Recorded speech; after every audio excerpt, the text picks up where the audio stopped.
Hello.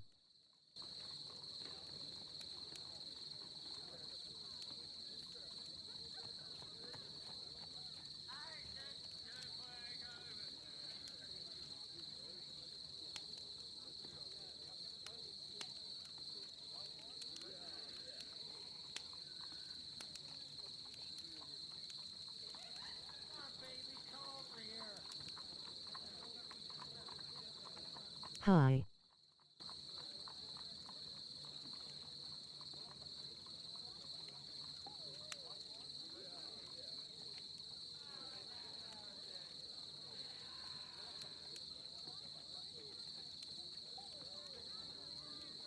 You don't use mic?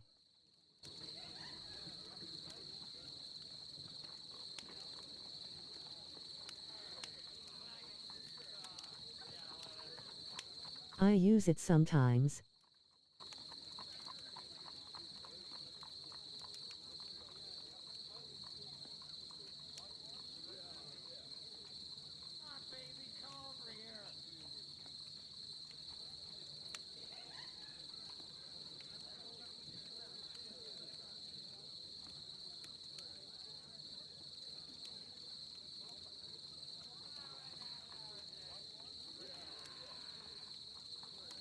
Well, I'm from India.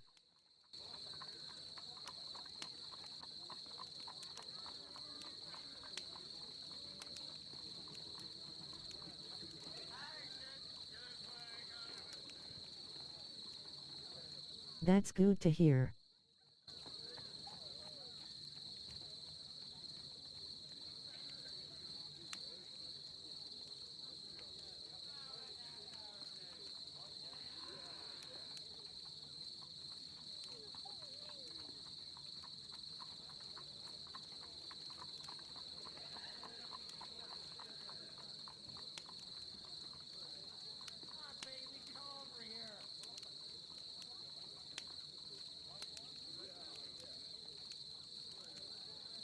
Did you started playing Assassin's Creed Shadows?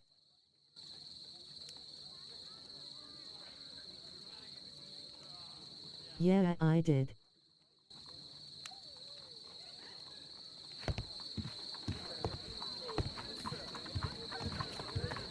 My analysis table. It is useful for my work. Holmes, poor little Wiggins needs our help.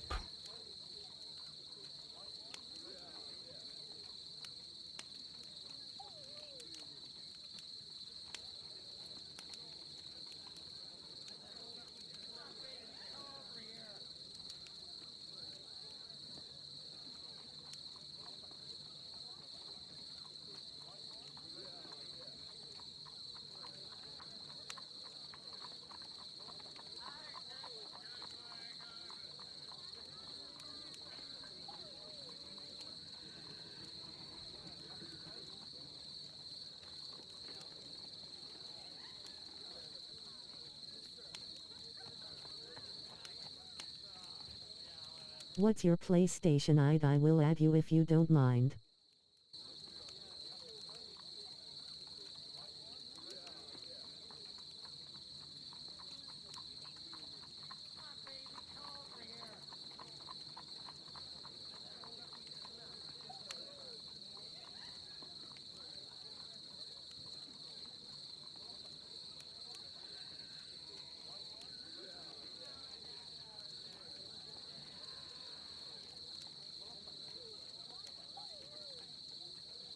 See ___.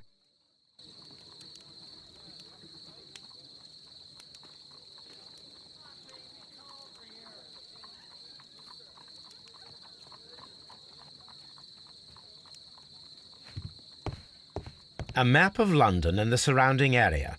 It could be useful.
Please, gentlemen, leave the scene now. Oh, Mr. Holmes, is that you? Good evening, Constable... Constable Marrow. I have sent I you the was here friend with request. Inspector Aberline during the Ripper case, Mr. Holmes, back in '88. But then this is nothing like that case. With this one, we've got the murderer, the weapon, and the statements, which speak for themselves. Of course, Marrow. But you know that appearances can sometimes be deceiving.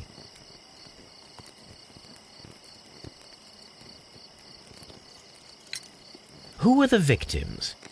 The two men here, both shot. The stabbed fellow was Brian Vercotti, a well-known ruffian. The other, Kenneth Butler, a jeweller by trade.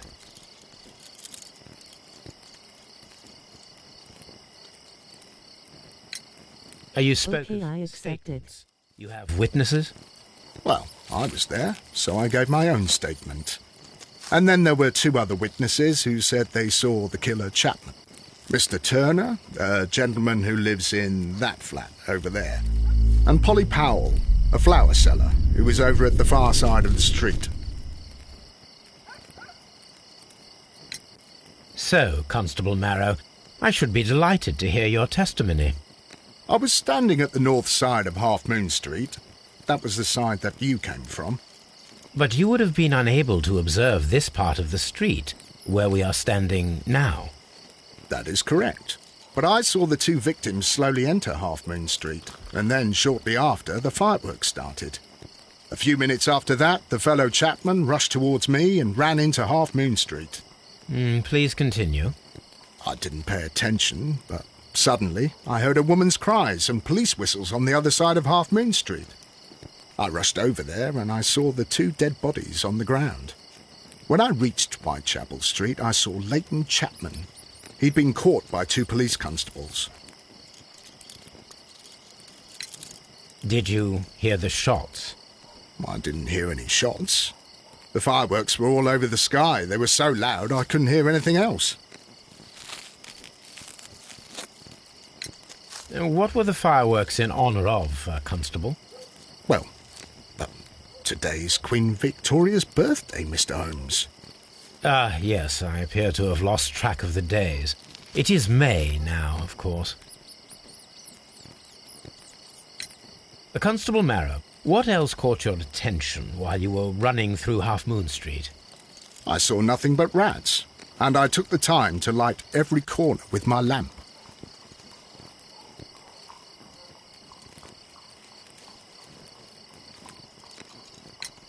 Did you happen to look up at Mr. Turner's window when you were on Half Moon Street at that time? Yes, I saw that the window was open, but no one was there. It was dark in the room. Constable, your statements have been of great value to me.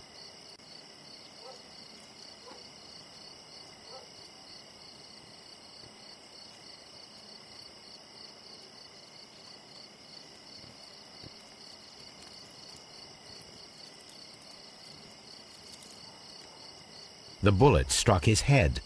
This man didn't stand a chance.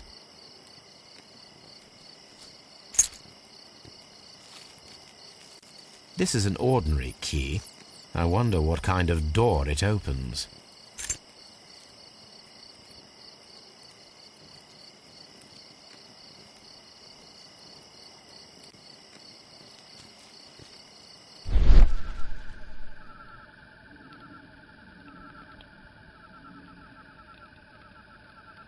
A piece of wood that has stuck between the cobblestones. Let us take a closer look.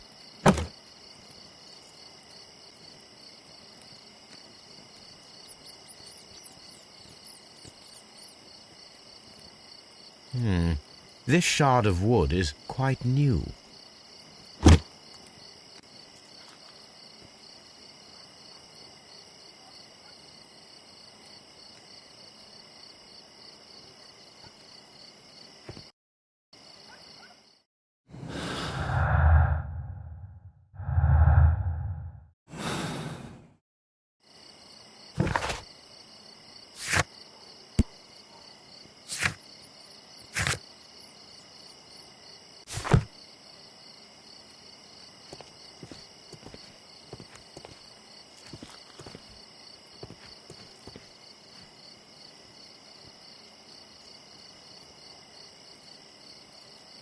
He tried to stop the bleeding with his hand.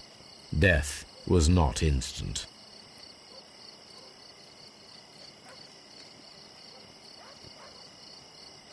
The bullet penetrated his stomach, a dreadful wound.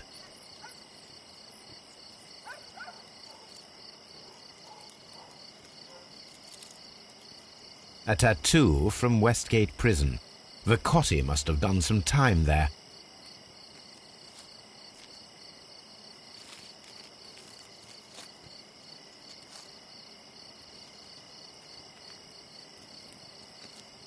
Brian Vacotti suffered greatly. What a terrible way to die.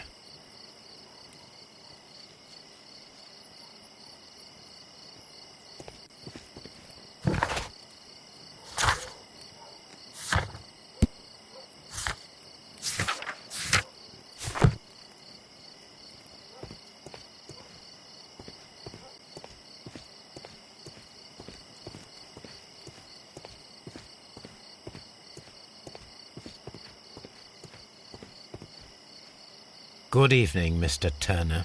I heard Constable Marrow reply to you as Mr. Holmes. Are you that detective gentleman?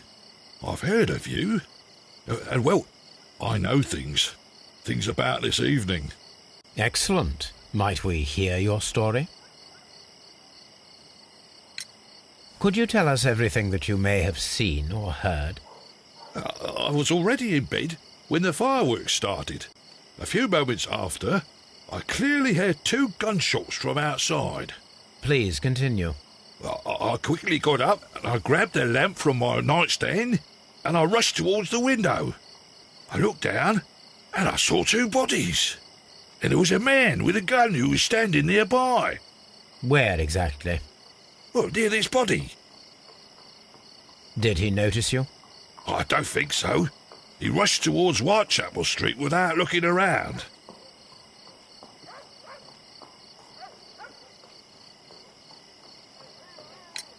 Mr. Turner, did you see anyone else in the street? No, I saw no one but that man, the murderer, the fellow they caught. Were the 2 shots you heard consecutive? Yes, there was a very short pause between them, and they sounded different somehow. It seemed to me that the second shot was louder than the first. That is an interesting comment. Mr. Turner, what were your actions after you stepped up to the window? I was afraid that the man with a gun might return, so I stayed close to the window till I saw the policeman coming in the Half Moon from Whitechapel. Then I walked out to tell them everything I saw.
You have helped us a great deal, Mr. Turner. Mr. Holmes, did you see my brother at Scotland Yard? Is he all right?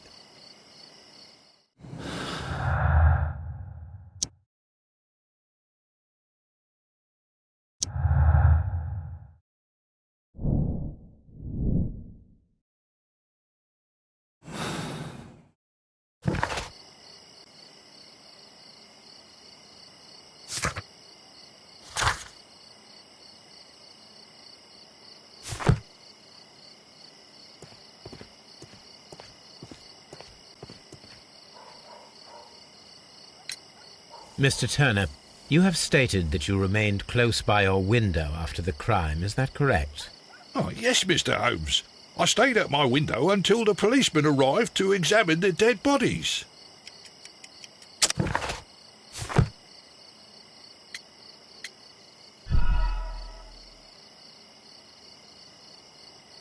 Oh, yes, Mr. Holmes. I stayed at my window until the policeman arrived to examine the dead bodies.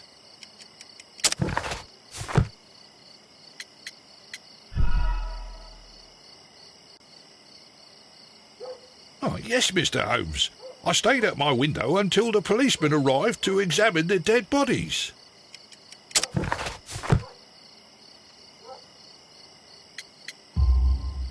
That is very interesting, Mr. Turner. Constable Marrow stated that he did not see anyone at the window when he was running through Half Moon Street. Well, I think Constable Marrow and me, we might have been distracted by the whistles and shouts coming from Whitechapel. We could have missed each other somehow. You understand what I mean? It was a bit of a stressful moment, to tell you the truth, sir. Allow me to form my own theories, Mr. Turner. Would you mind showing me the view that you had from your window? Not at all, Mr. Holmes. Please, follow me. Mr. Turner appears to live very modestly.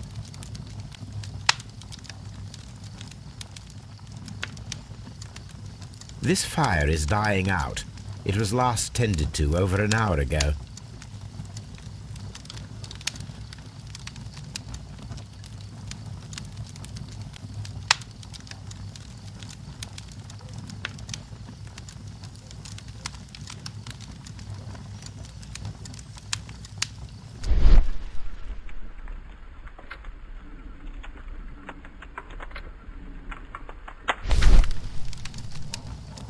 The papers are almost entirely burned. I am unable to see what's written here.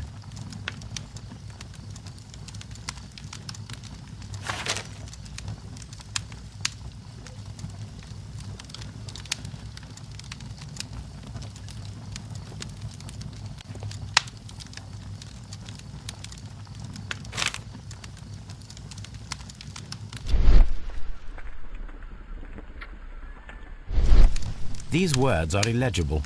The papers were thrown into the fire just a short while ago.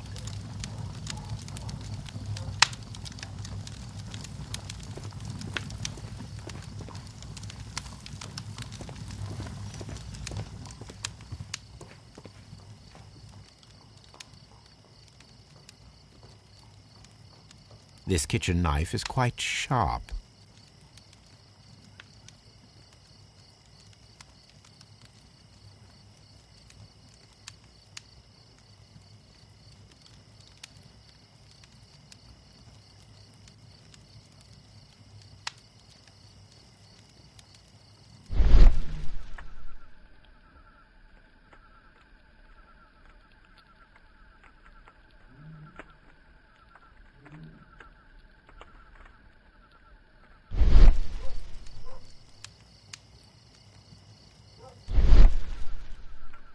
There are pieces of shredded paper scattered over the table.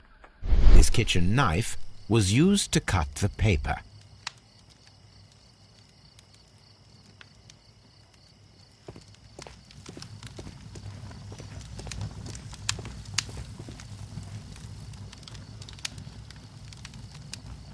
The books on this shelf are in a mess. It looks as though Mr. Turner was trying to find something in a hurry here a short while ago.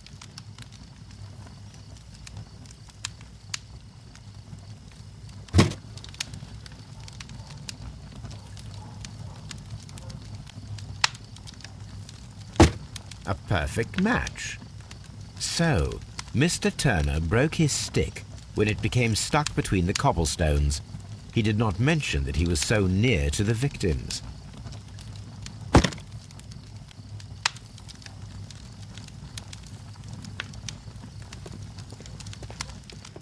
Mr. Turner was roused from his bed by the sound of gunshots.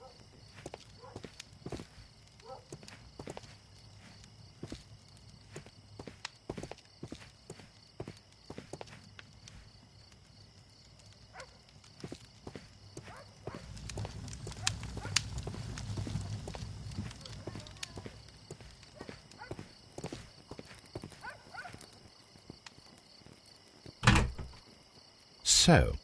That's the view Mr. Turner had when he opened the window. The dead body of Kenneth Butler. Brian Vercotti's contorted corpse.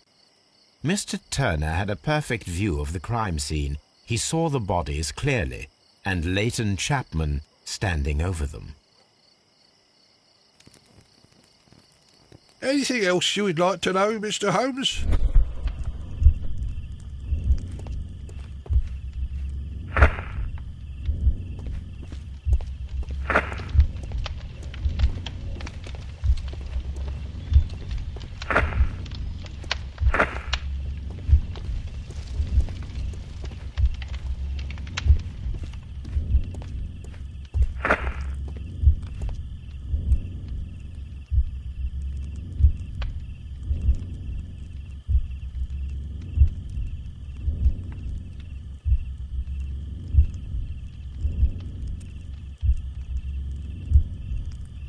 No, it didn't happen this way.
No, it didn't happen this way.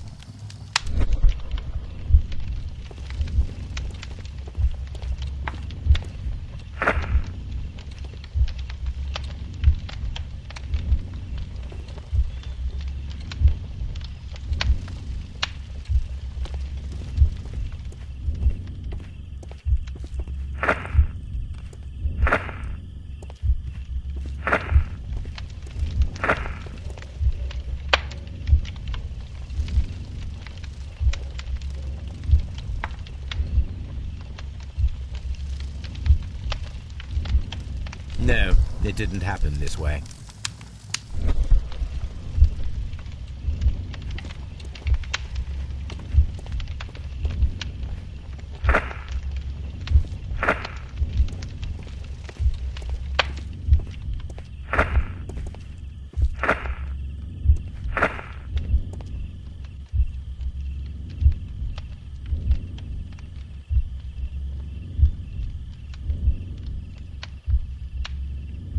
No, it didn't happen this way.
No, it didn't happen this way.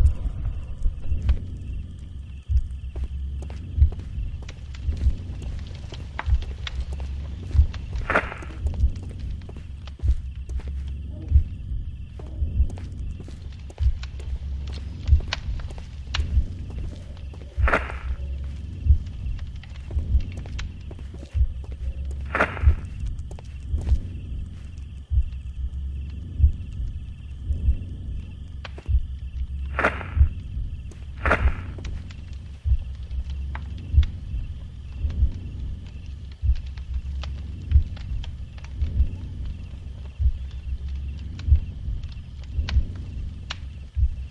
No, it didn't happen this way.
No, it didn't happen this way.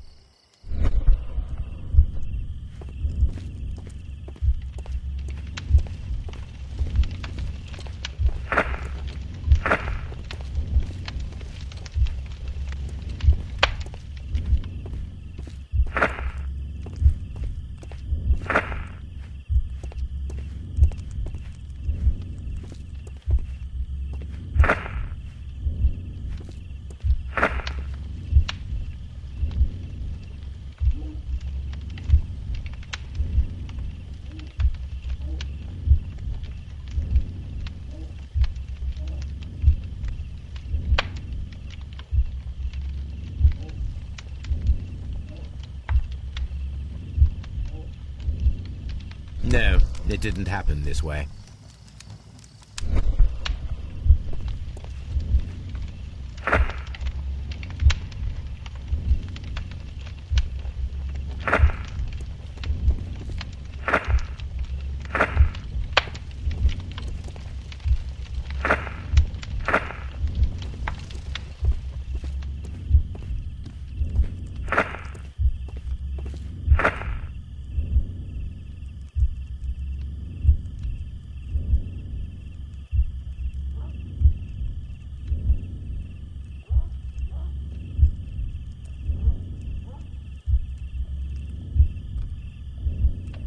No, it didn't happen this way.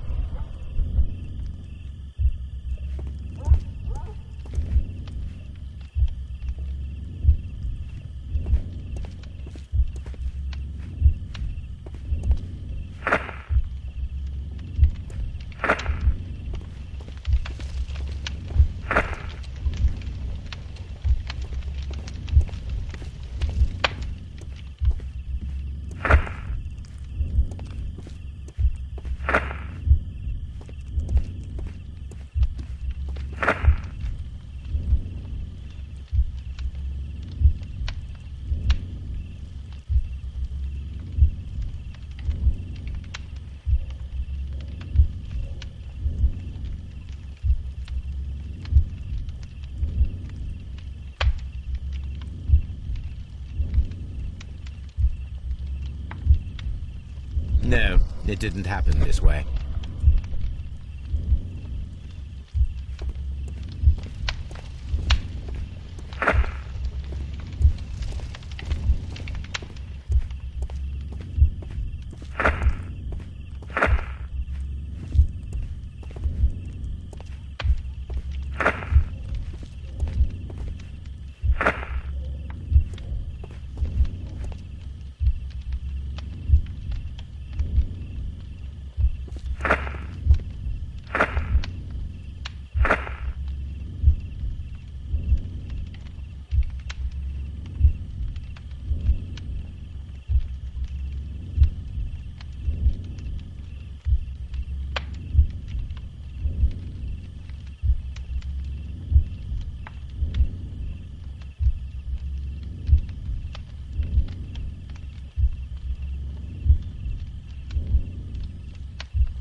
So Mr. Turner used a book to hide an object that he found on Kenneth Butler's body. The question is, what did he find?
I can see prints from greasy fingers upon the cover of this book. Let us take a closer look. Well now, what a find! A precious jewel, concealed inside a book. A bracelet with a unique ram's head design, a distinctive feature of ancient Grecian artifacts, probably of the Hellenistic era.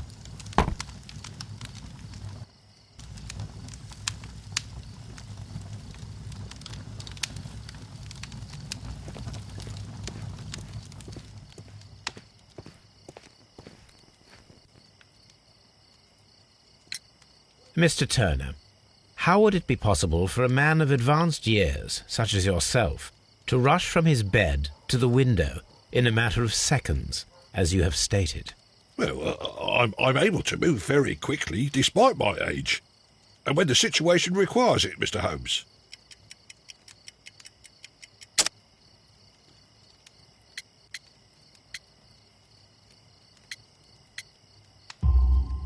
I highly doubt that, Mr. Turner. I observe that you suffer a severe limp due to your injured right leg. It would have taken at least 10 seconds for you to approach the window. That means you could have easily missed something or someone in Half Moon Street during that time. You're right, Mr. Holmes. I could have missed something. But it did seem to me that everything happened so quickly. Time can pull tricks on you.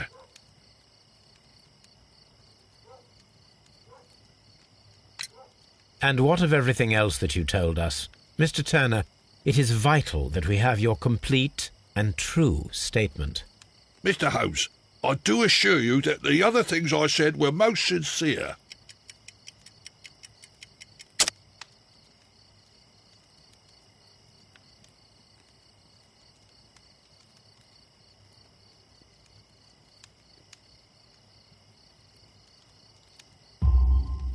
Mr. Turner, you were not sincere with me. Not then, and not now. But Mr. Holmes... This, Mr. Turner, does not look like anything that a poor man might possess. It is worth more than the home that you live in. I can explain. No, merely correct me Yes, if sir. I am wrong. You saw Leighton Chapman through the window, but you also noticed a glittering object on the ground, this precious Hi. jewel. You walked down and took the bracelet from the body of Kenneth Butler, and when you heard the whistles, you hurried away. That broke your KCXE. walking stick. It caught fast between the cobbles. Constable Marrow was unable to see you in the window as you were climbing up the stairs on your way back to your flat. Upon returning home, you hid the precious jewel inside a book. Mr. Holmes, please don't send me to prison. I didn't do anything bad. I'm just a poor man. When I chanced upon the bracelet, I saw it as an opportunity to make a little money. I was desperate. I only took the bracelet, that's all, I swear. You made a mistake by lying to me. But you are not a criminal. I believe that. Although I must return this bracelet to its rightful owner.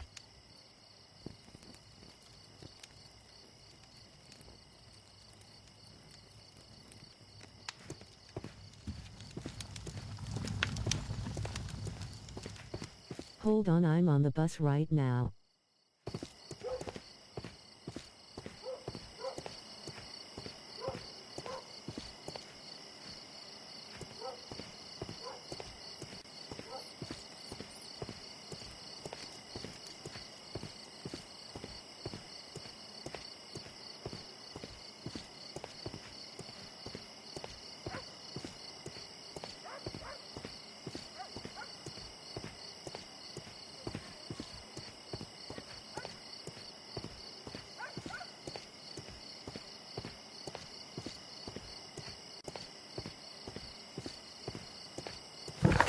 Hi.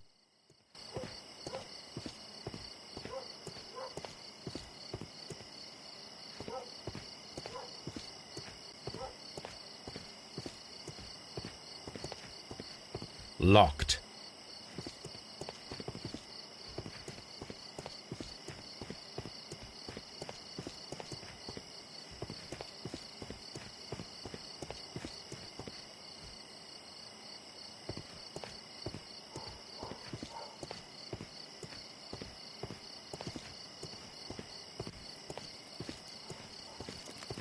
It would be my pleasure to assist.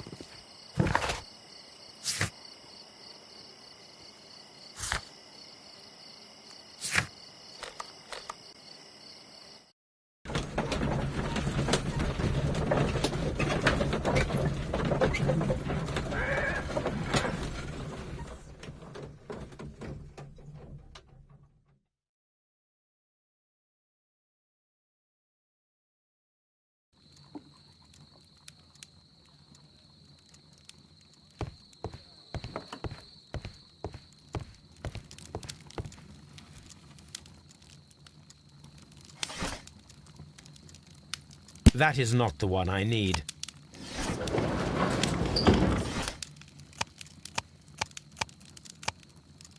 That is not the one I need. That is not the one I need. That is not the one I need. That is not the one I need. That is not the one I need. That is not the That is not the one I need. I need to continue my research in my archives.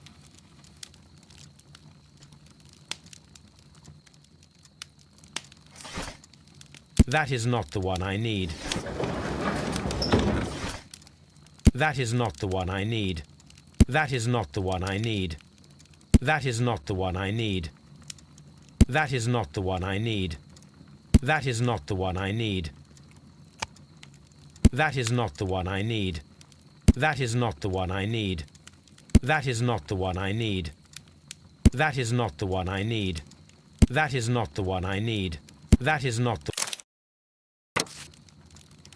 One of the victims, Kenneth Butler, was involved in the story of the stolen Hellenistic treasures. A visit to his pawn shop should tell me more.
Mr. Butler's key matches the lock perfectly.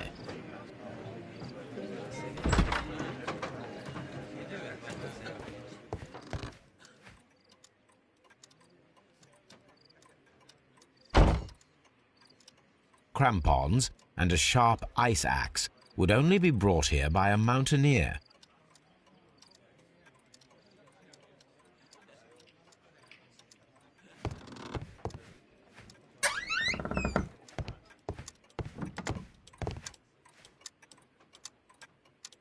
Oh, now.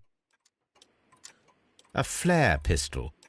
Perhaps it was pawned by a destitute sailor.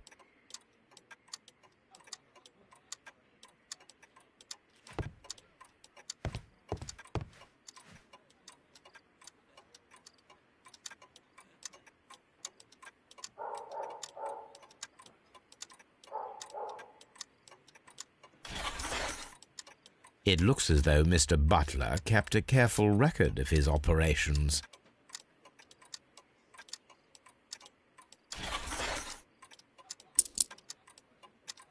The ram's heads. This necklace belongs to the 5 rams of Mittelin collection. Interesting.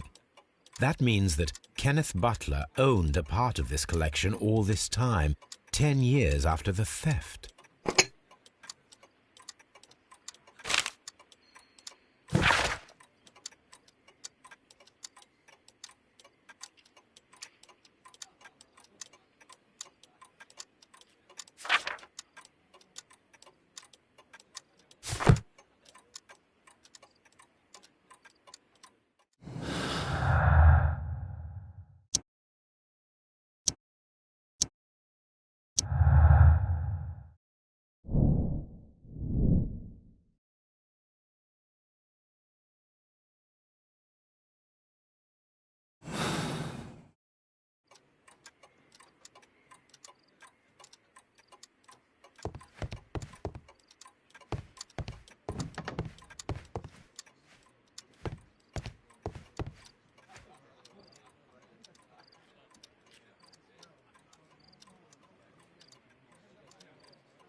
Mr. Holmes, whatever brings you here so late at night?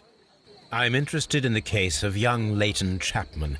He was arrested earlier this evening and accused of a double murder. I beg your pardon? That case is quite clear to the police.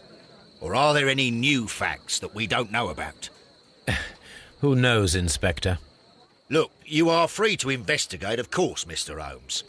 Chapman was arrested with a revolver in his possession, which you can find in the evidence room. The suspect himself is in custody. Did you find anything else on his person? A few personal belongings. Nothing particular, Mr. Holmes. Thank you, Lestrade.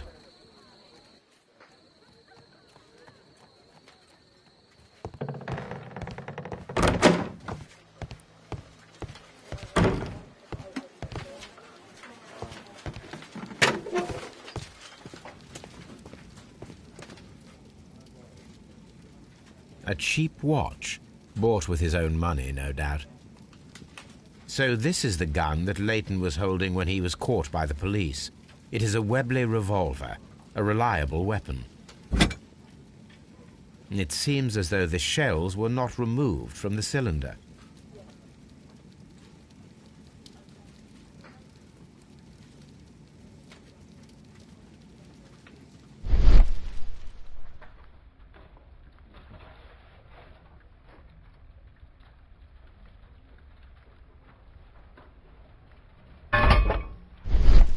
These cigarettes are filled with cheap tobacco. Nothing interesting.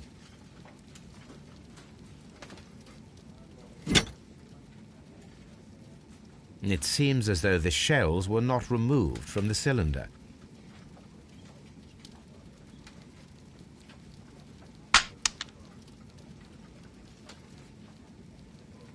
Two out of the 6 shells have been fired.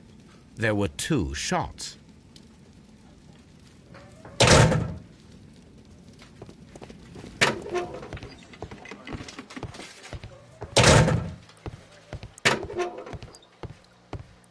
Please escort this suspect for interrogation. Good evening, Mr. Chapman. Who are you? I've got nothing to say. It's all a mistake. Calm down, Leighton. I have come here to help you. To find out if you truly are innocent, as your younger brother Wiggins has told me. My brother? You know him? Then that means you're... Sherlock Holmes. Oh, blimey. All right, Mr. Holmes. I'll tell you everything. Good. Tell me your account of what happened. I left my work and I hurried up to see the fireworks in Whitechapel. I was late, so I decided to cut through Half Moon Street. I saw the first fireworks light up in the sky. I bumped into a constable on a corner before entering Half Moon.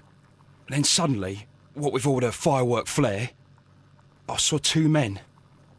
They were both lying flat in the middle of the street. I stopped where I was. I thought about turning back to the police, but as I was thinking of that, I saw a third person. He was leaning over the body that was furthest from me. The second I saw him, he raised his head and he stared at me. In a flash, I saw his gun, but he made a dash for it instead and he escaped through Whitechapel Street. So you might still have had time to return to the constable. I panicked. I didn't know what to do. Anyway, I approached the bodies just to see if they were still alive. I saw that one had blood pumping out of his stomach. He was dying. It was horrible.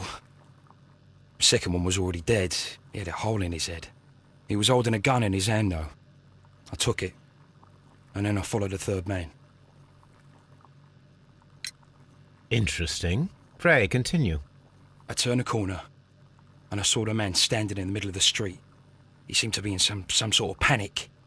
And then, Mr. Holmes, something strange happened. I told the police and they laughed at what I said, but I swear to you, my words are true. I started running towards him.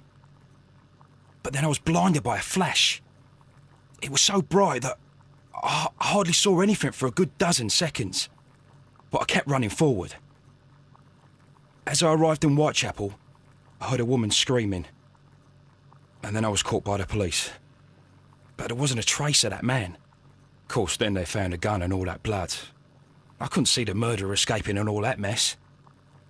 Perhaps I was still half-blinded at that moment. A thrilling account, my young man.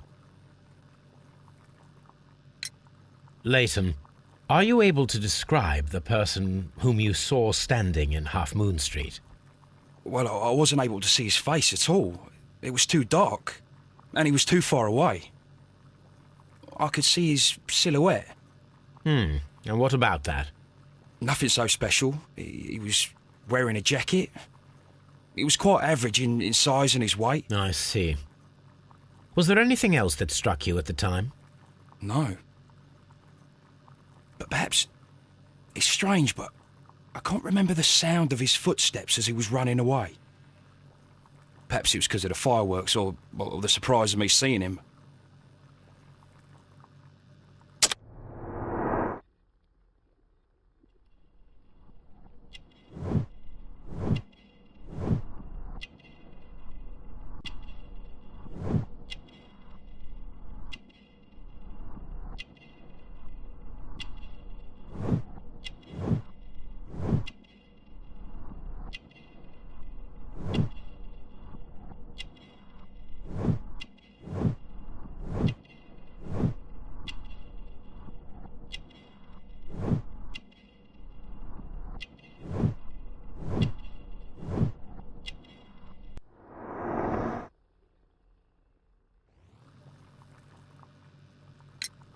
Leighton, I confess I am puzzled.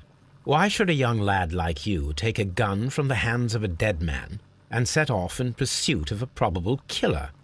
I know. I keep wondering that, but at the time it was like a reflex. A criminal ought to be arrested, and he was armed. You were willing to risk your life. That was a little foolish, unless you wanted revenge. No, Mr. Holmes. I was just being brave and stupid.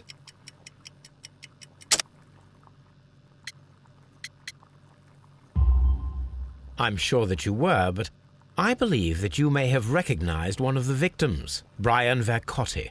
You knew that gentleman well, did you not? However could you know that? You have a typical tattoo of the Westgate Brotherhood upon your hand. I observed exactly the same mark upon Mr. Vercotti. You came to know him from your sharing a past prison sentence. Am I correct, Mr. Chapman? Oh, God. You're right, Mr. Holmes. Would you tell me a little about Brian Vercotti? We were convicted for a robbery. Once in prison, both of us joined one of these fraternities. During that year, we tried to help each other out, you know? You were quite young then, I believe. Yes, Mr. Holmes, we were. We'd only stolen a pound of meat. After we were released, and when I saw what my little brother had become, I decided to work towards living an honest life. And Vercotti? He had a hard time. His sister had died in a Whitechapel dispensary while he was in prison. He had no family anymore. Our paths split. He fell back into crime. So you lost him? Yes. And for around 2 years, I heard no news of him at all. We shall see you soon, young man.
locked.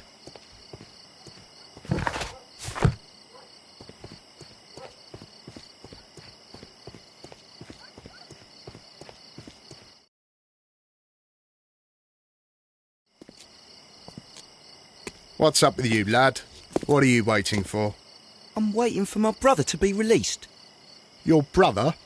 The one that you caught, beat up and imprisoned. Ah, the murderer. He ain't killed no one, copper. Watch your mouth, lad, else you'll be joining that worthless brother of yours.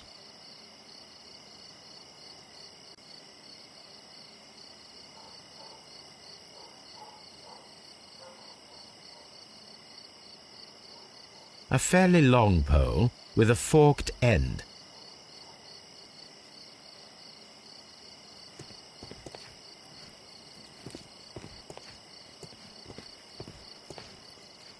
It would be my pleasure to assist you with your investigation, Mr. Holmes. I'll do anything to save my brother, Mr. Holmes.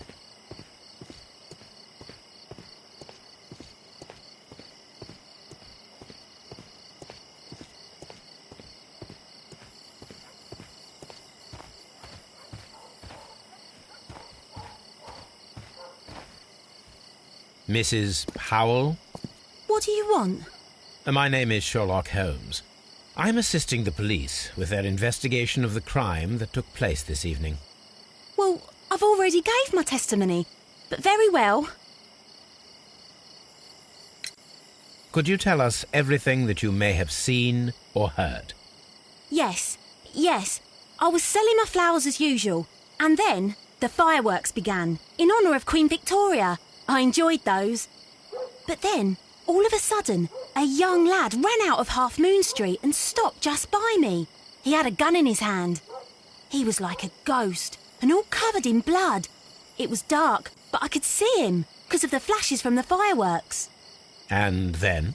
I screamed as loud as I could. I knew that a policeman should be on duty in the vicinity. He had no time to escape. 2 constables got him. Then another constable came out from the very same street, and I heard him talking of a horrible murder. Mrs. Powell, did you hear the gunshots? I'm not sure. You know, what with the fireworks? Did you see anyone else leaving Half Moon Street, prior to or at the time of the crime? No, sir, I did not. Even with all the fireworks, I was very attentive, as I'm always on the lookout for customers. My thanks to you, Mrs. Powell.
A fairly long pole with a forked end.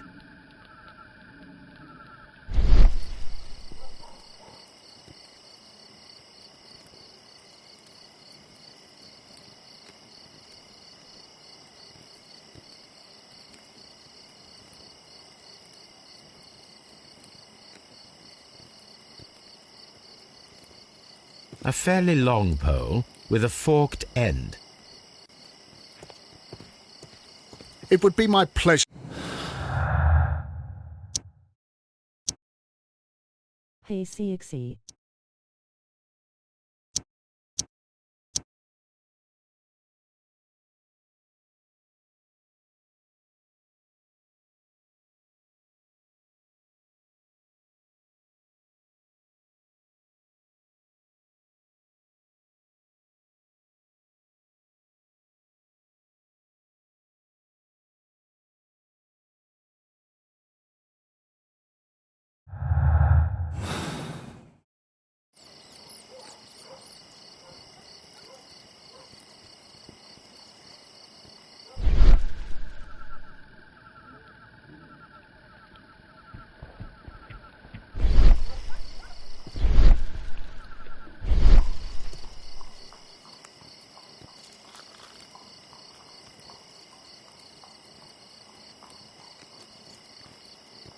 It would be my pleasure to assist you with your investigation, Mr. Holmes.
A flare pistol. Perhaps it was pawned by a destitute sailor.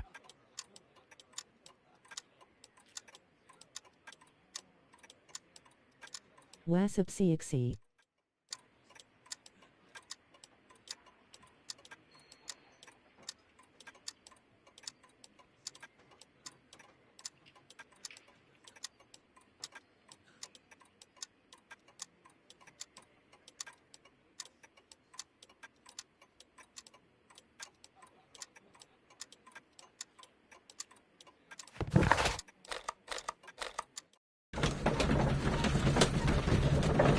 Ready for Fortnite update on Tuesday?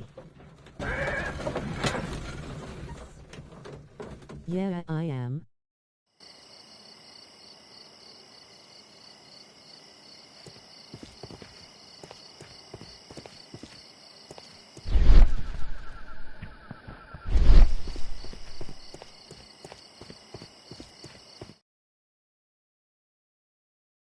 Why are you looking at me all the time like... people? Yeah. What?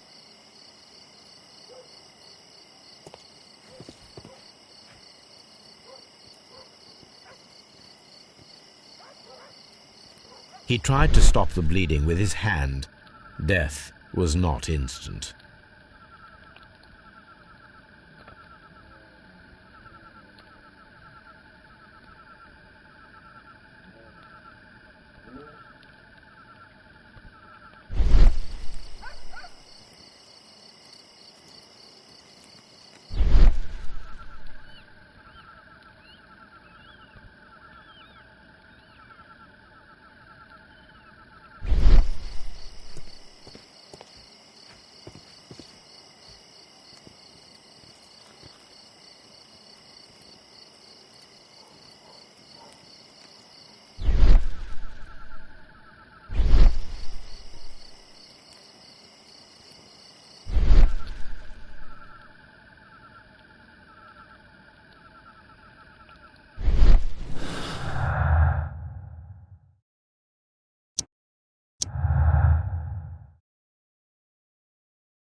It would be my pleasure to assist you with your investigation, Mr. Holmes.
Everyone up in chat, like and sub if you haven't already.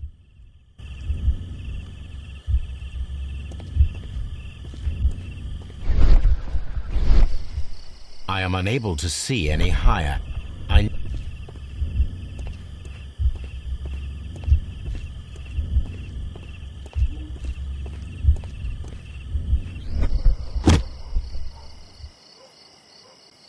This should be useful.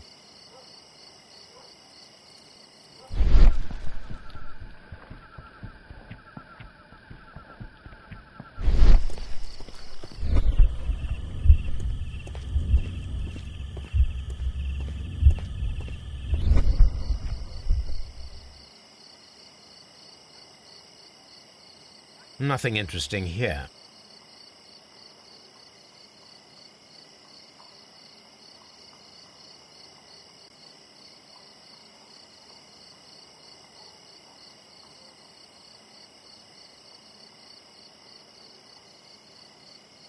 Nothing interesting here.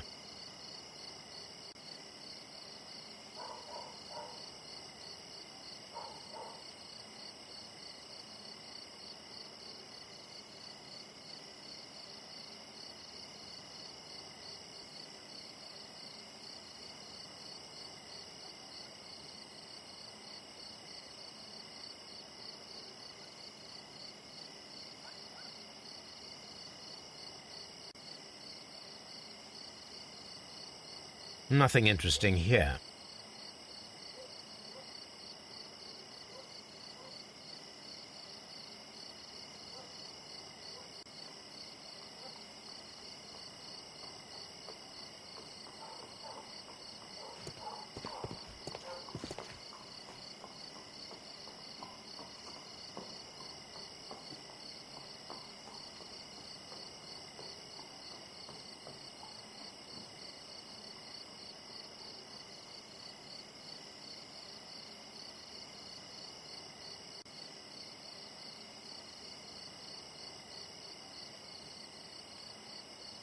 Nothing interesting here.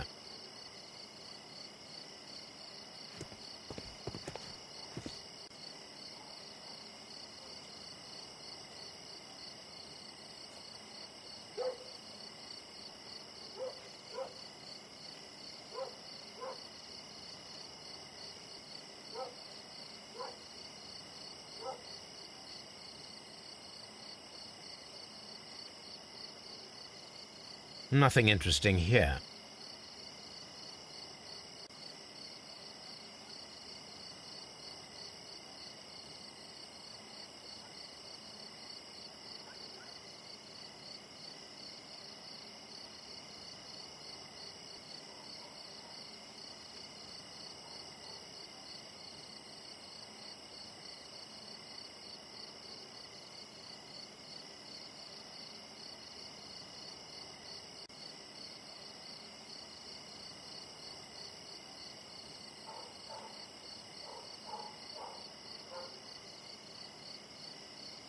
Nothing interesting here.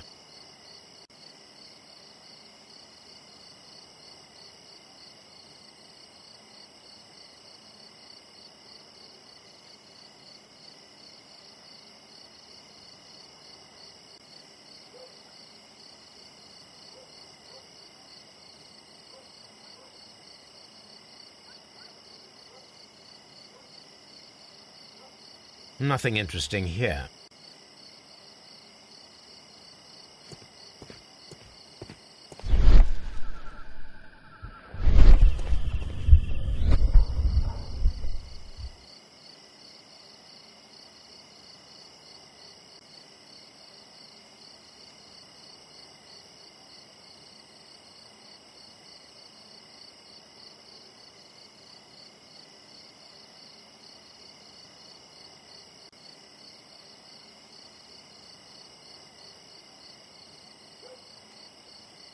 Nothing interesting here.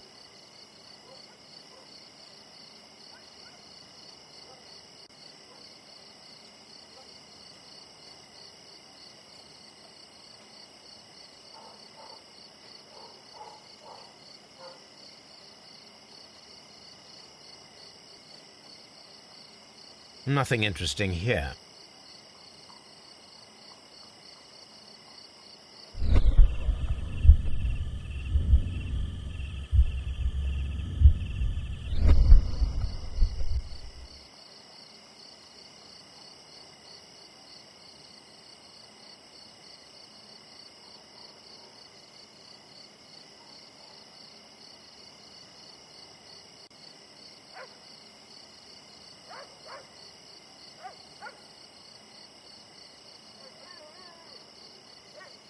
Nothing interesting here.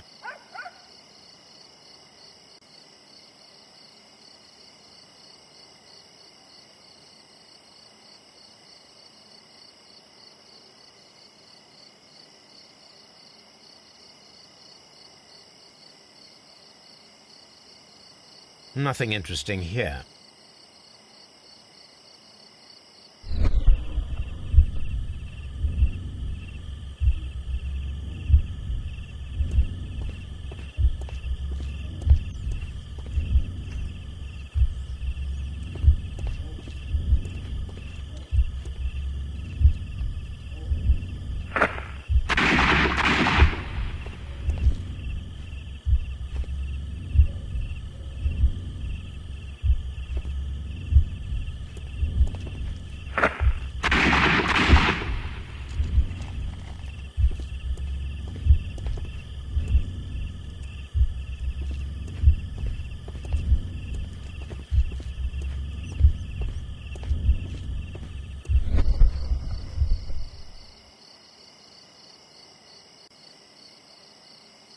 Nothing interesting here.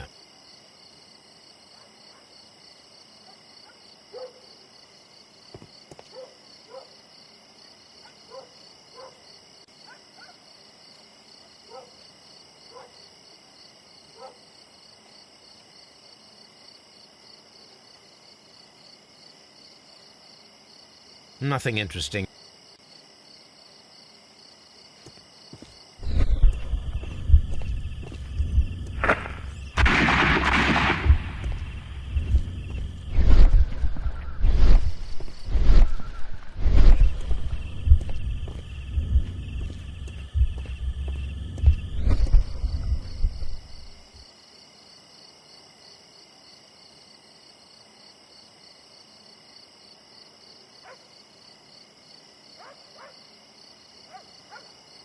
This is most definitely a bullet hole.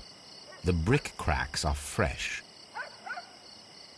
Watson, there was a third shot fired in this street.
Constable Marrow, I would value your assistance in this investigation. It would be my pleasure, Mr. Holmes. I would like to make sure that there are no places in Half Moon Street where a man could hide while you were running through it with your lamp. All right, Mr. Holmes, what should I do? Take your lamp and start walking, just as you did before, and try to find me. Understood.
No, this is not how I walked at the time of the crime. I was more attentive.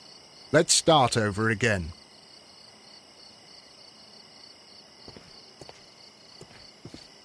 I shouldn't look for Mr. Holmes here. He's hiding in Half Moon Street.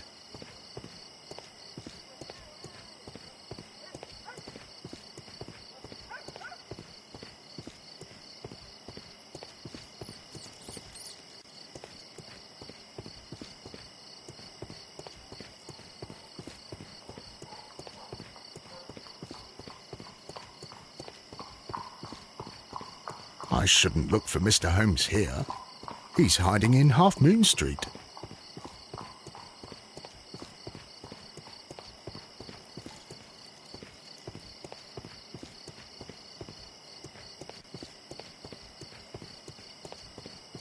No, this is not how I walked at the time of the crime. I was more attentive. Let's start over again.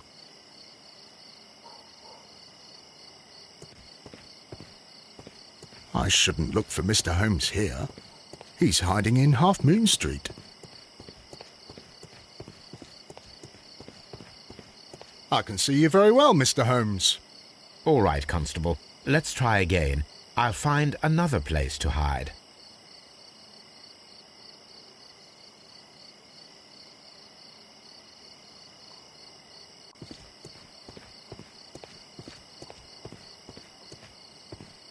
Here you are, Mr. Holmes. All right, Constable. Let's try again. I'll find another place to hide.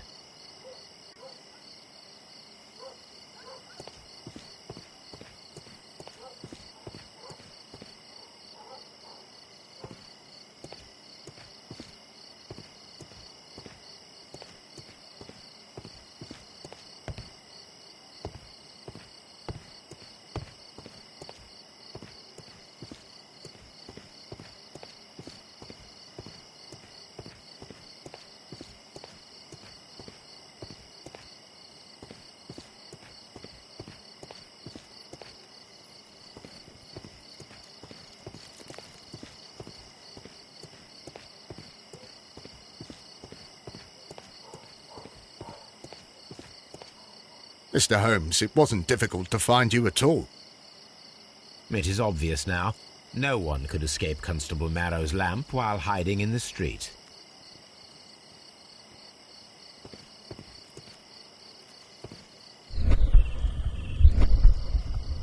It would be my pleasure to assist you with your investigation, Mr. Holmes.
This is exactly what we need in order to imitate the flash of the fireworks.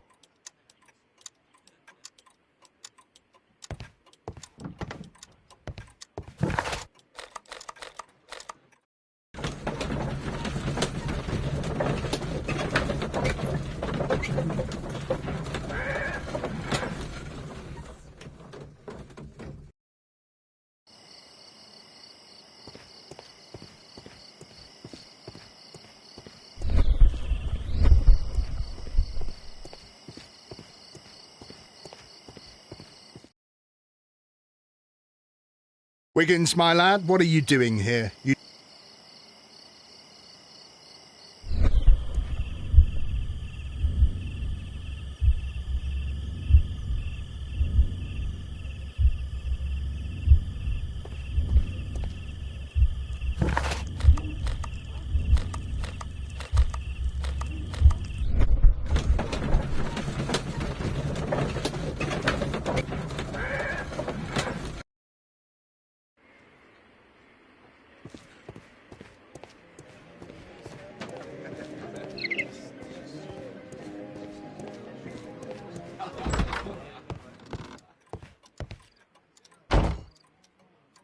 These tools are exactly what I need to climb the wall.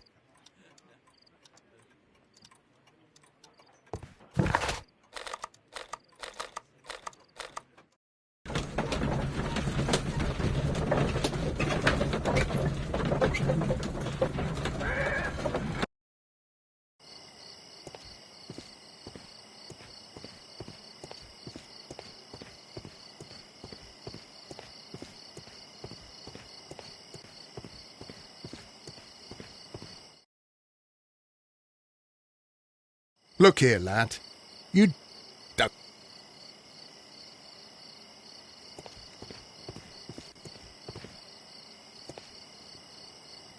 Constable Marrow, Watson, I would like to perform another kind of reenactment with your help.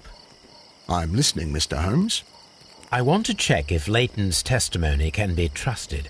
If someone could vanish into thin air at a specific moment. But Holmes, I don't see how. I am going to be the mysterious gentleman whom Leighton followed. I will stand exactly where he saw him before he was blinded by the flash. Watson, you will be Leighton. When I fire the signal flare, you should start to chase me. I understand, Holmes. You, Constable Marrow, just play your part and do exactly as you did. Just, please, wait 5 seconds after the signal flare. I doubt that Polly Powell would have screamed any earlier. As you say, Mr. Holmes. Let us begin, then. Catch me if you can.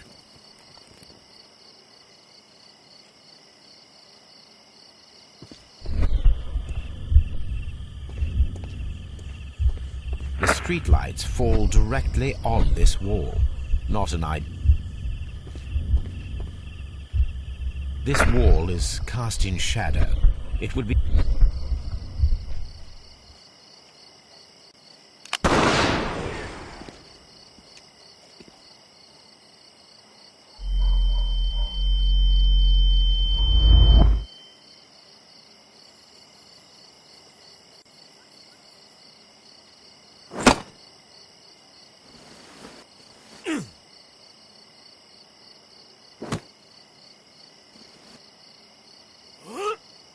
I can barely see anything. Where is he? My God, a man can't just disappear like that. Holmes? Holmes? Where are you? I cannot see you, Mr. Holmes. Dr. Watson, it seems that Mr. Holmes has disappeared. Don't worry, gentlemen. I am up here, above your heads. How on earth did you get up there, Holmes? I am using crampons and a climbing axe, although the person we are looking for did not leave any traces of such tools. Constable, is there any way to get to the top of this building? Yes, Mr. Holmes, I can show you. The door to the building can be found from Whitechapel Street. Gentlemen, I am on my way down.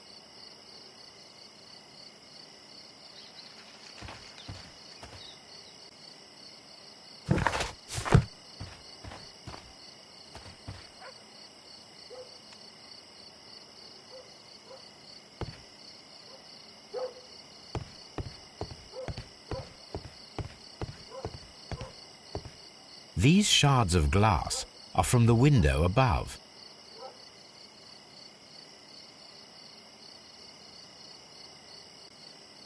It's empty.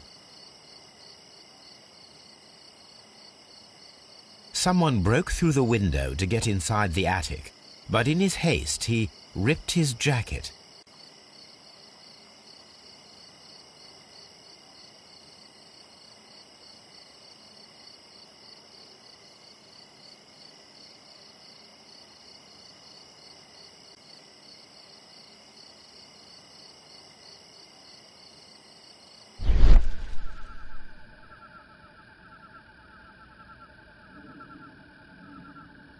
A cluster of thick black threads.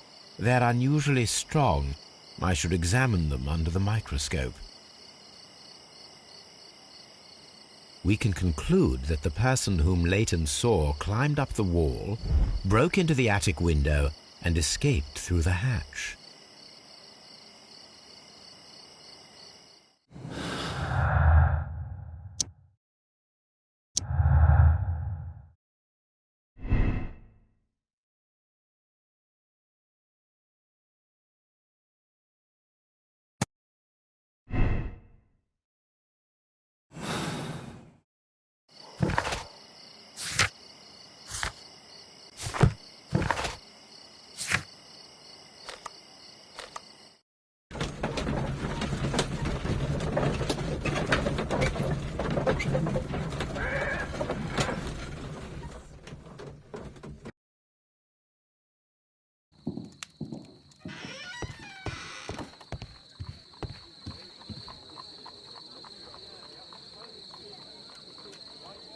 Let us take a closer look.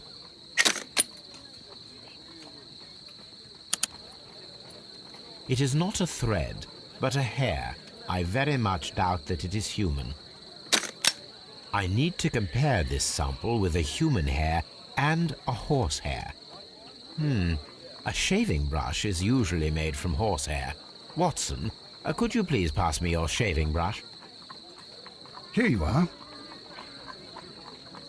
Watson, look, what's outside the window? Well, I don't see anything. Ouch! Holmes! Oh, don't make such a fuss. One little hair.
Mr. Constable? And what?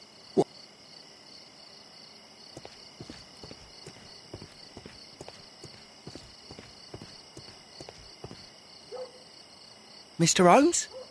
We have good news for you, Wiggins. The investigation has proven very interesting so far. We found facts and details that confirm your brother's innocence. I knew it, Mr. Holmes. But for now, Wiggins, we need your help. Anything you like, Gov. I need you to locate a circus that has stopped over in London. It needs to have disposed of at least one exotic animal, a very large one. You can count on me, Mr. Holmes.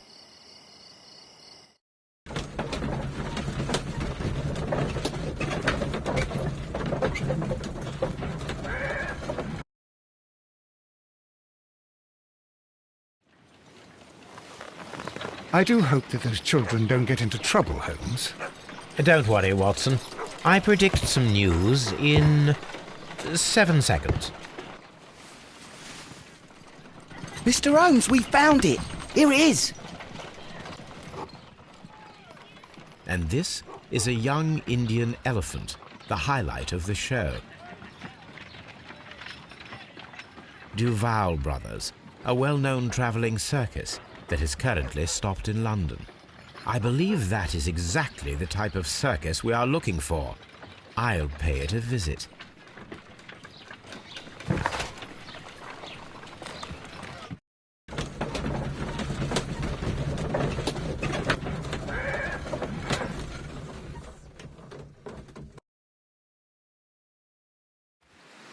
Aye, you! Stop right there. Good morning, sir. Pardon me, but why am I not allowed to walk around here? Because it's private. Well, I only wanted to meet the artistes. Hmm? You're wanting to apply for... Nah, you don't look like the type of, artistic lockpicker that we're looking for. You might be surprised. What? Nah, I don't think so. Clear off.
I highly doubt that a lockpicker would wear an outfit like this.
I'd better wear a shabby hat.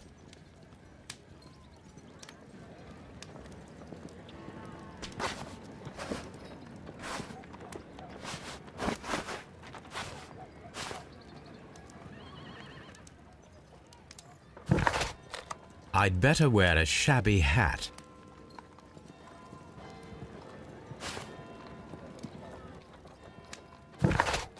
I'd better wear a shabby hat.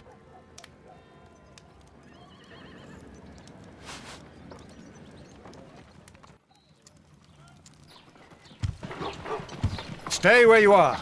What are you doing here, and where is Sherlock Holmes? Calm down, Watson. Take deep breaths now. It's me.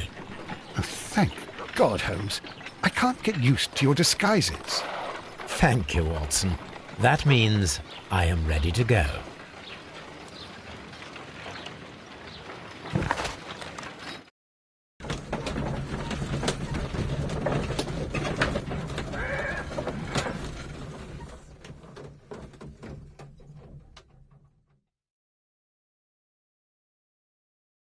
Who are you? What's your name? My name is Nigel. I'm here to open the locks. Talented, eh? Let's see. Go inside the marquee and show yourself to Charles Foley. And I'd highly advise you not to trick him. Got that? I've got it.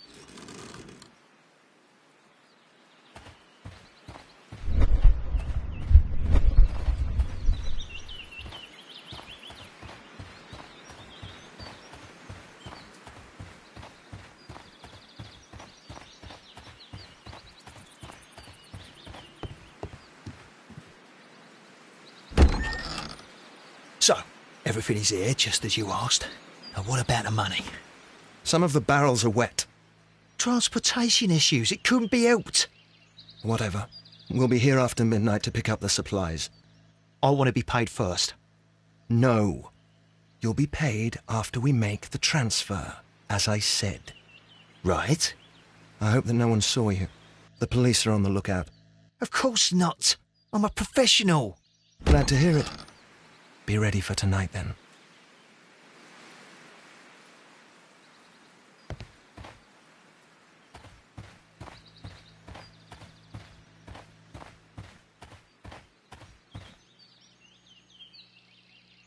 This printing press is old, but still quite capable of printing hundreds of pages per day. That's a picture of a contemporary gentleman wearing a Robin Hood hat. Interesting. From lambs into lions. Those are words of encouragement and defiance. This poster was clearly made to fire up rebellion amongst the people.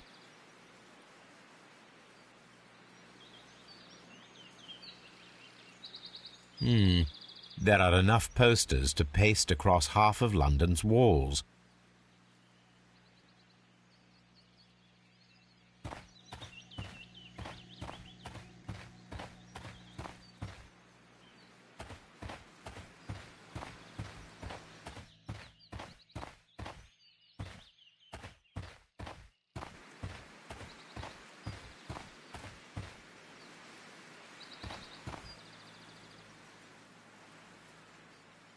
This wooden barrel is damaged. It is difficult to say what is inside.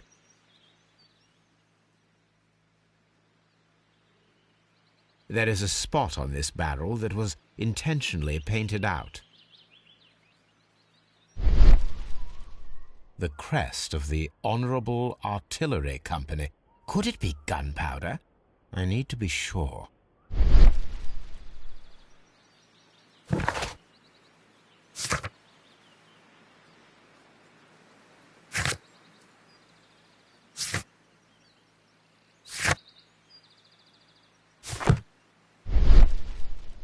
The crest of the Honourable Artillery Company. Could it be gunpowder? I need to be sure.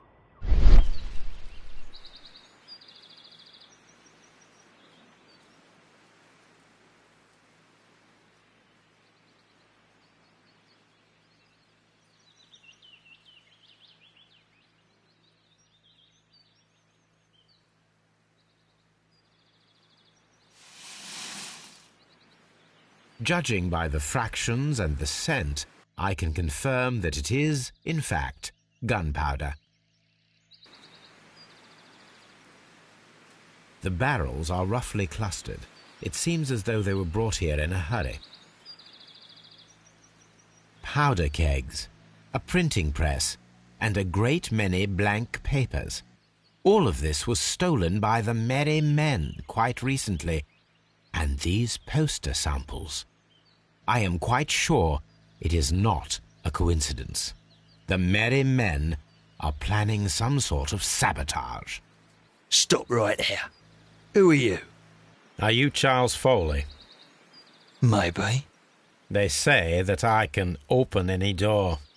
Do they now? We'll see that lock near the chains on the table over there. Open that.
Ah, well, they're right.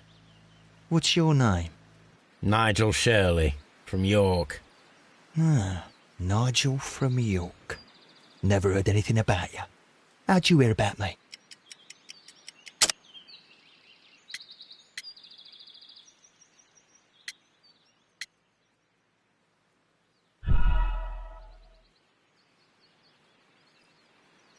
Ah, Nigel from York. Never heard anything about you. How'd you hear about me?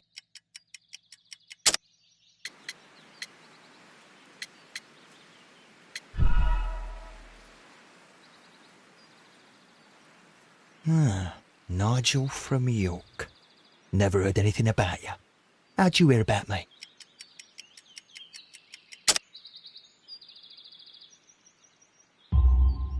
It's a long story. I met your brother, Vincent the Butcher Foley, in prison. He told me all about his betrayal and all about you.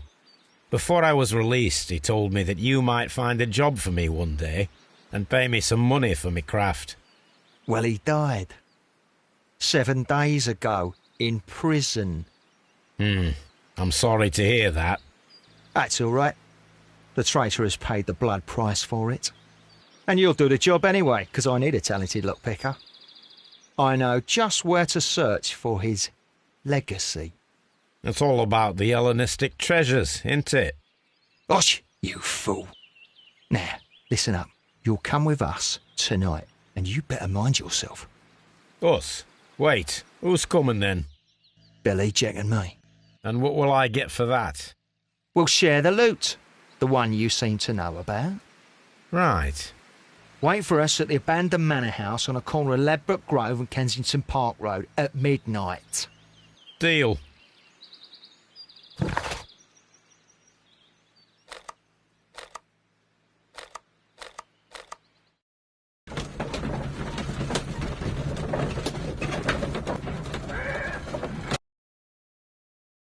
Here I am at the manor.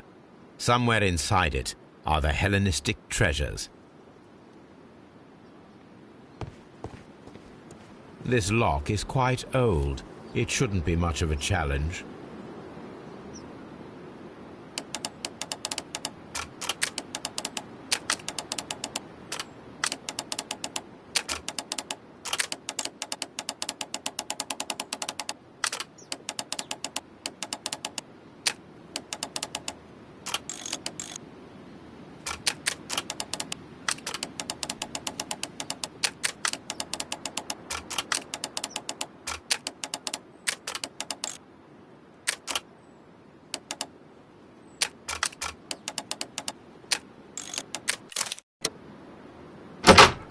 I need to find where the safe is hidden and lockpick it.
This cupboard is an absolute mess.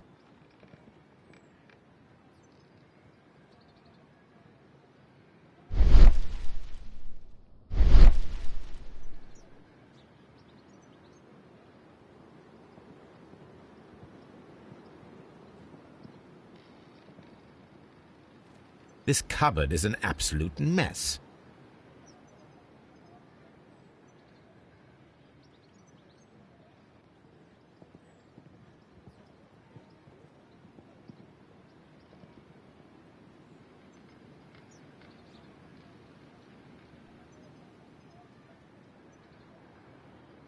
Several books have fallen from the shelves.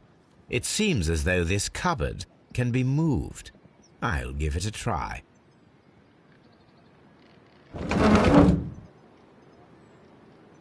So, that's the lock I must open tonight.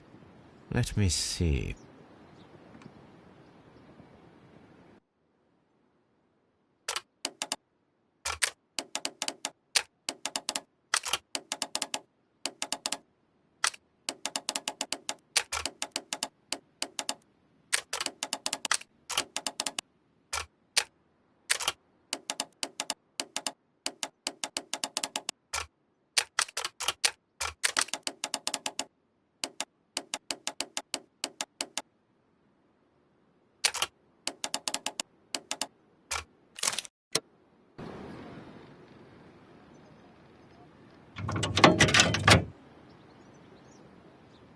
What a surprise! Another lock. And I won't be able to pick it.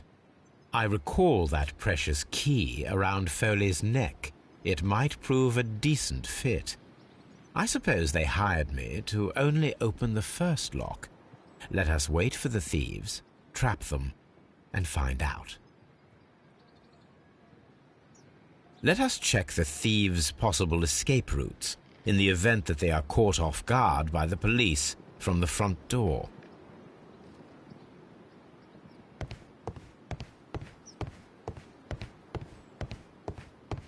The thieves won't attempt to escape through the front door if the police are right behind it. The ground floor window is a perfect way to escape the police.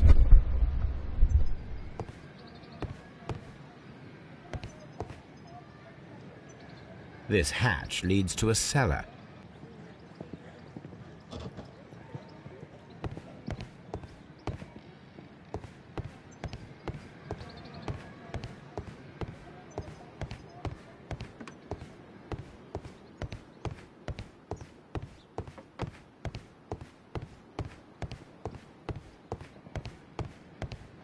Although this window is high above the ground, it would be possible for one of the thieves to attempt to use it for their escape. This should be useful.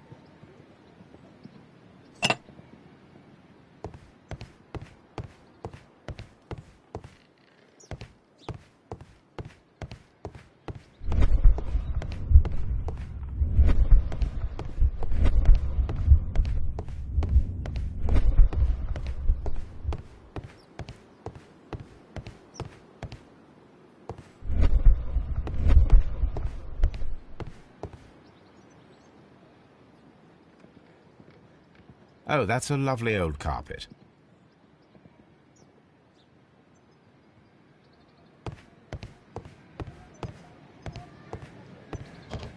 This door is a perfect means of escape in an emergency.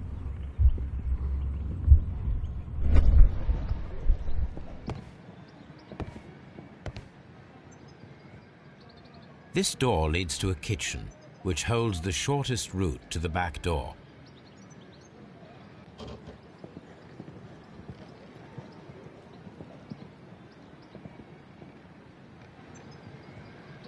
A solid rope.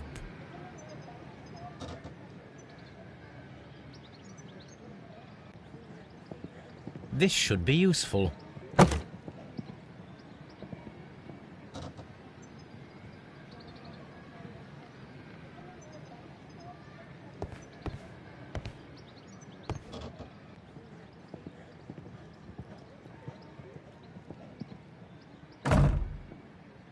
The door is now blocked.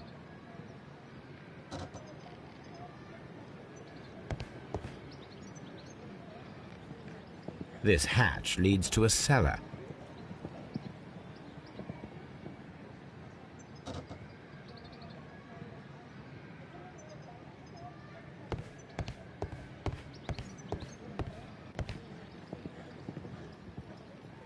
This works very well.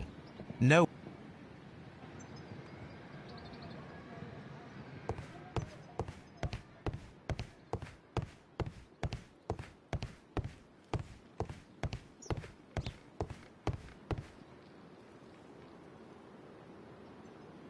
I wonder what this old chandelier is doing on the floor. It looks as though it was poorly attached. I suppose that the thieves already tried to open the lock with this formidable hammer, but they were unsuccessful.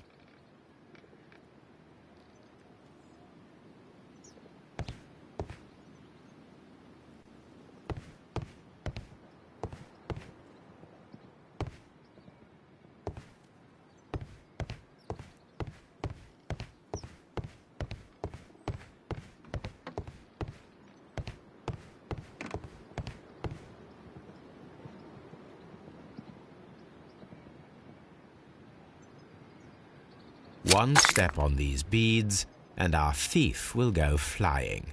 I should walk carefully here, else my plan will be ruined.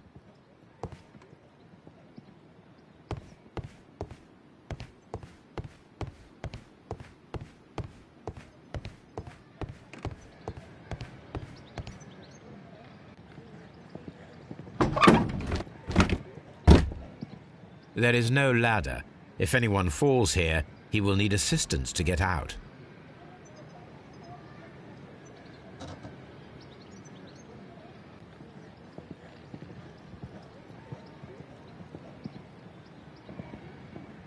This should be useful.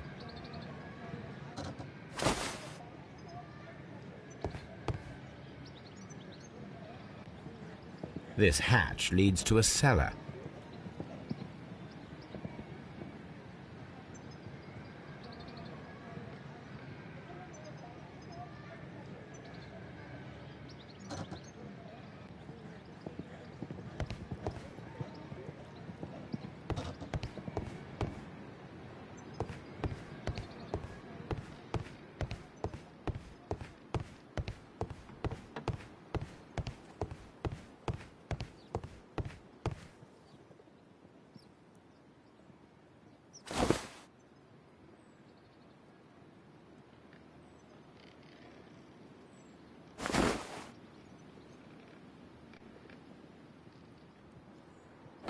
if anyone takes the hammer, the rope will uncoil and make the chandelier fall.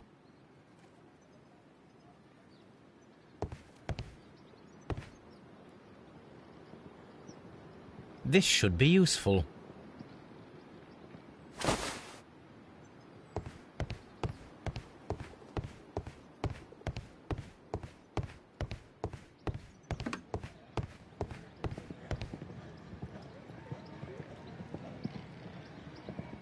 Now, it's not an open hatch, just a nice carpet on the floor.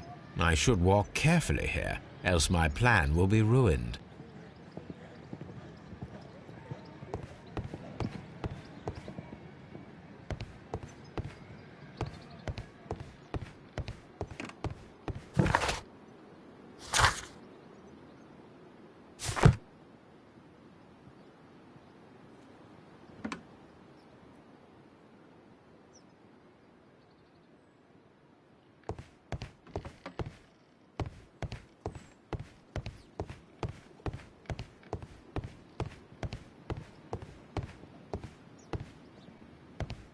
The door is now blocked.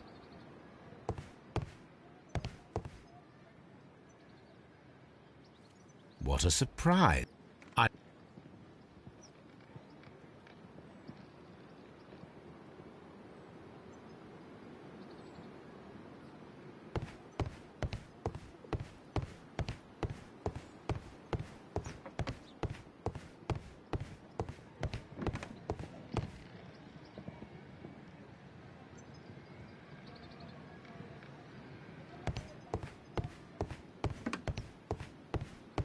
The thieves won't attempt to escape through the front door if the police are right behind it.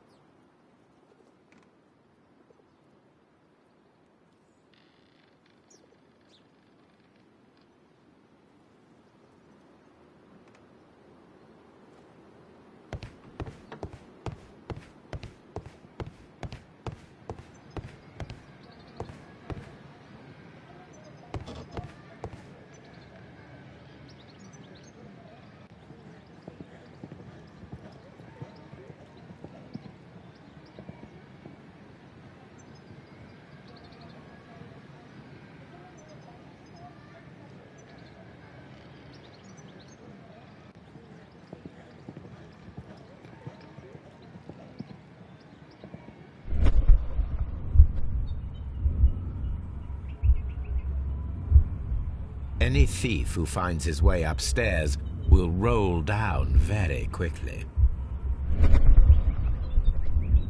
If he runs through the dining room and takes a sledgehammer to force open the door, the chandelier will knock him down. Now, if a thief runs through the kitchen, he'll pay a surprise visit to the cellar. The traps for my circus companions are all prepared. I can leave now, but I'll return later with Charles Foley and his companions.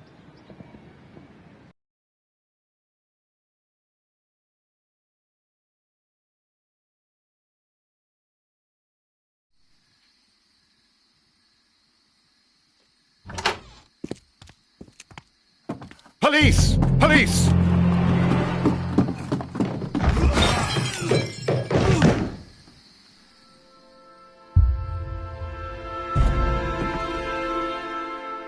Stop where you are! Where are they? Trapped, Watson, with your assistance. How so? You sounded just like a real bobby, my dear fellow. You startled them into the traps. I did? I assure you, Watson, it was quite an entertaining show. They will not escape the house now. You scum!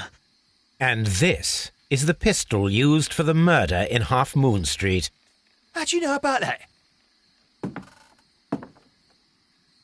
Have you closed the case yet, Sherlock? Mycroft, what are you doing here? Did you follow me? Sherlock, it may seem that I used you, but you should be pleased to know that you have served our queen well, in this instance. So now, let us catch the big fish. But this man is not one of the merry men? No. Then why exactly are we here, Sherlock? This gentleman, Charles Foley, has been involved in a double murder and the hunter of a set of valuable antiques, the Hellenistic treasures, which disappeared in a theft many years ago. You're no better than the coppers.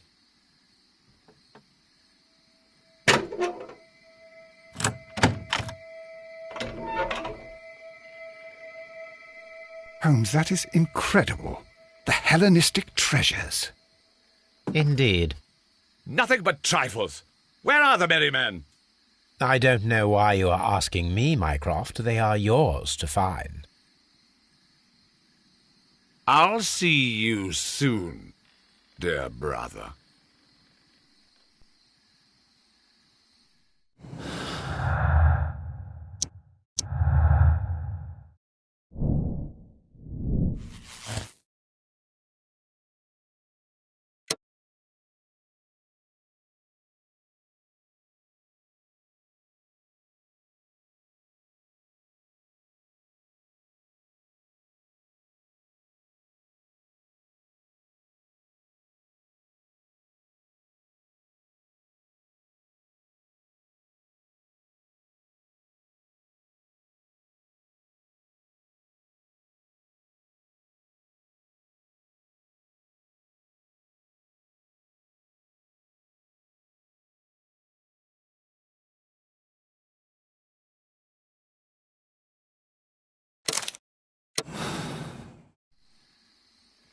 Charles Foley, you were a witness to a double murder.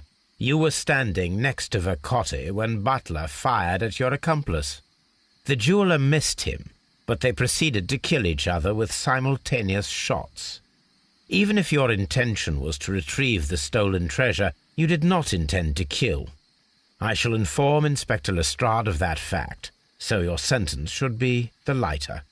You are a fine gentleman, with your fake pity. I do what I think is right. It is never due to pity. Farewell, Foley. I shall leave now, Watson. Gentlemen, please take our friends here into custody. Where are you going? I have unfinished business. I'll see you at Baker Street.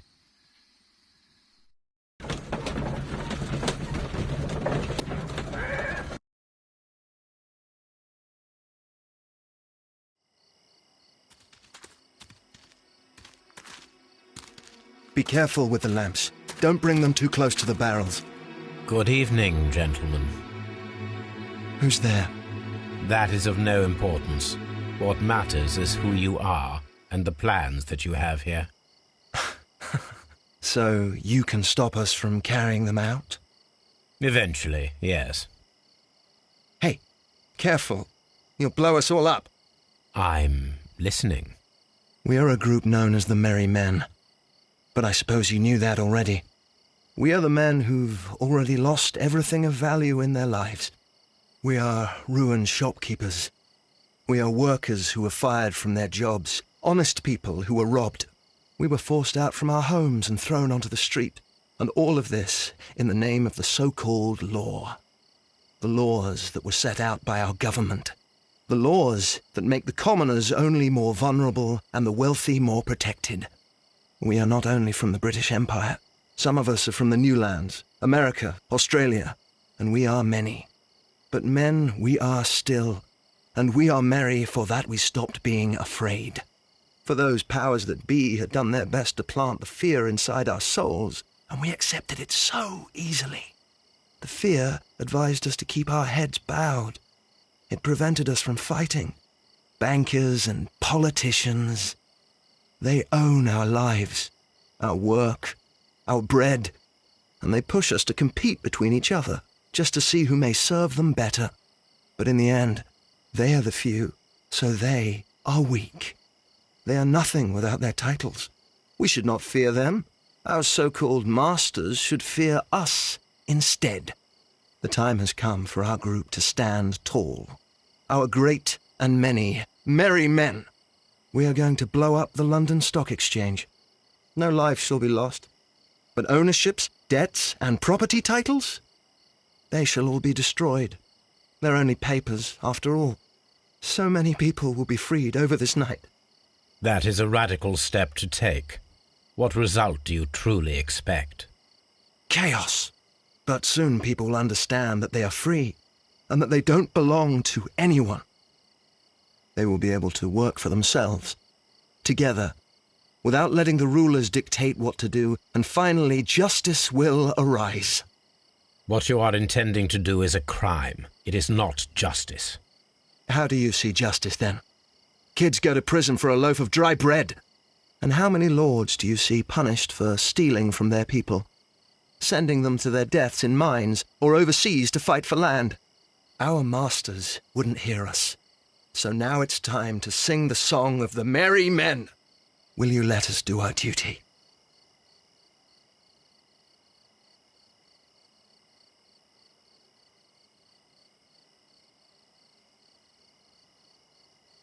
When the law serves only the few, it can no longer be trusted. Every man is equal, and he has a right to choose his own way. And I shall not stop you.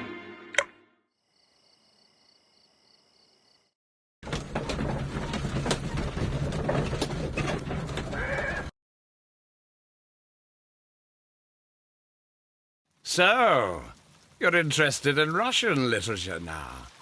Quite, lately. It is an interesting book. I remember a few lines. Really? I tried reading it myself, but I had a hard time understanding it. Yes, Doctor. It's about intelligence. Sherlock, I vaguely recall one of the lines. Sometimes it takes something more than intelligence to act intelligently. There were also a few words along the lines of pain and suffering are always inevitable for a large intelligence and a deep heart. Tell me, Doctor, does my brother show any signs of pain or suffering? Not that I know of. Because you see, Doctor, behind all of his masquerade, my brother does possess a deep heart. So deep that he does not recall where he places his love. Well, I'm sure that... His love and his duty that, in the first place, should be directed towards the Empire. For without it, we would be nothing. A country filled with uncivilized men. I should leave now. Sherlock, Dr. Watson. Holmes, what just happened? What was that? The start of a new world. Anything in the post, Watson? Any clients worthy of our attention? Only a second reminder from Mrs. Hudson about our new neighbour. She urges you to remove your... Oh, I don't care about that. Holmes, the lady who will be moving in shortly has requested the use of our spare room to place all of her boxes. Wait, what? A lady?